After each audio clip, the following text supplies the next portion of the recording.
Hello. Hey, how you doing? This with Chris starting off the show. Well, Hey, nobody no. else is. So Because Chris is everybody's favorite. Welcome to the Gamers Table. It is Monday, and we're reviewing Not my favorite. Familia. Fun game. The players collect gangsters with the goal What of over? collecting the highest Over. value gangsters. With the exception of the smallest gangsters, the zero cards, a player normally needs two identical gangsters, same family, same value, to be able to take a gangster with the next higher value of the same family into his hand. Bigger gangster. When he does this, he places one of the smaller gangsters from his hand into his play area, the area near him on the table. To get higher gangsters in a faster way, the players may use the special abilities of the different families, but at the cost of placing more gangsters in his play area. By doing so, however, a player may reduce his options, so must carefully plan these actions so that they can end the game with the most influential gang. Trying to get the most points by taking two cards and the same value and getting the next higher value for it, and all the bonuses you get for each the different families and bonus powers on each card is a good idea. It's simple, not too hard to learn either. It is a two-player game, so it doesn't get as much play with our group as it could, just because of the fact that it's a two-player game and there's usually at least three of us here.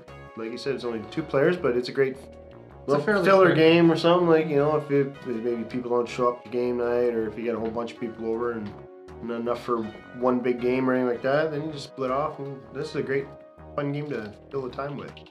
I really like it. There's enough strategy to it. There's enough different ways of going about it that it's enjoyable. It is only a two-player game, which is probably its only drawback for me. And these Forget are about some it. pretty intimidating gangs. You got the accountant gang Yeah. Yeah. The mercenary gang, and the thugs. mercenaries, Thugs, yeah. thugs, And what are the accountants, red ones? and the familia, The familia. the made men. Accountant gang. So each of the two players gets a starting deck, and they have numbers on the back of them to let you know that's your player. One of each of the 4 zeros, the lowest level of each family.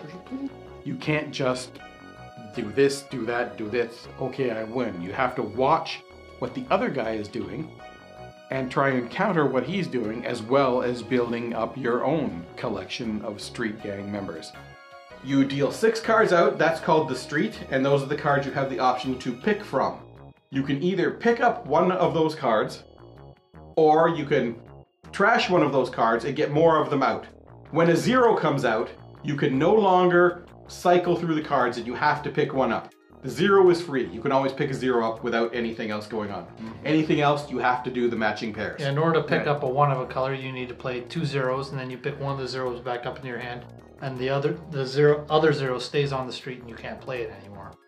It's different. It's got a uniqueness to it from other different card playing games that I've been used to, like say Dominion or Bang even. Like, it's got its own flavor to it. These cards, well, not the 0s, the 1s, 2s, 3s, and 4s, all change the game somehow. The green ones, they're called mercenaries. And a level 1 mercenary allows you to use him as a wild card 0 of any other color. Very handy. A thug, which are the yellow cards, allows you to reduce the value of a card. So if you've got a 3 out there, you got a 2 thug, you can reduce it down to a 1, then use your 2 zeros to pick it up. And the accountants allow you to pick cards that you've played into your play area back into your hand, so you can recycle some of them. But you actually have to replace them with the same amount of cards from your hand. Yeah. And the red ones, the familia themselves, are just worth more points than any of the other cards. They don't have any other special ability. So wrapping up for familia. I give Familia a solid 8. Not a squishy 8? No. I'm going to give it a squishy 8. A squishy 8. There's enough choices and variety within the cards that there's actual thought going in. There's definite strategies to the game. And it's not, say, like a Dominion where you're cycling through your hand or your deck. Well, there is no... It's a common deck. So. Yeah. And you have 4 basic sort of moves you can do, and then your turn is over. You can't just keep churning through and through and Dang through. it. I keep yawning. Yeah, And I'm the one who's been up since 3 in the morning. there's not so much variance. I because think everyone it's start- allergies or The something. two people My head's start with the stuff exact up. same hand. Mind you, they're different pictures, but Yeah, they're the same things. I give it an 8. The rock It's solid not 8. terribly exciting either, though. Either. Eight's Okay. across the board, yeah. Alright. It's Yeah. Solid 8, rock solid 8, and a squishy one. You're a squishy guy. Okay, so that's it for another episode of the Gamers Yeah, Table. A little bit.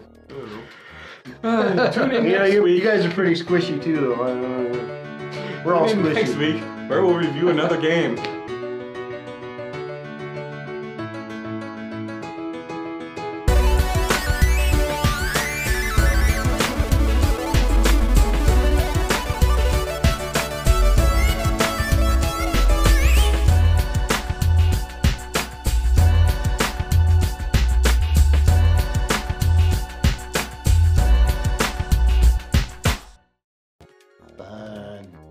Fun game. Fun game. Blushing, whatever. Okay. Your face is going red. Okay. Yeah. Good for you. Well, I was Right. saying, you're blushing from fondling yourself. It's so bad.